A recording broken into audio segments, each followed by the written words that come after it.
আচ্ছা, স্টুডেন্টরা পুজোয় কি করবে? ওরা কি ফাঁকি মারতে পারে একটু পুজোয়? অবশ্যই ফাঁকি মারতে পারে। এই ষষ্ঠী থেকে দশমী অবধি মোটামুটি ফাঁকি মারতেই পারে।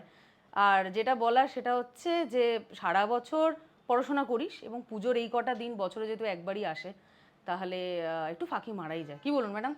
একদম, মানে ফাঁকি তো আমরাও মেরেছি, ঠিক একদম, আছে, স্কুল লাইফে পড়াশোনা, তো স্কুল লাইফ, চুটিয়ে কলেজ ফাঁকি লাইফ, মেরেছি ছুটিয়ে এবং ফাঁকি এই মারা। 4টে দিন কলকাতায় থেকে পুজো উপলব্ধি করেছি, না না, ঘুরেছি। পুজো উপভোগ করতে হবে, সারা বছরে একদম। একবার আসে।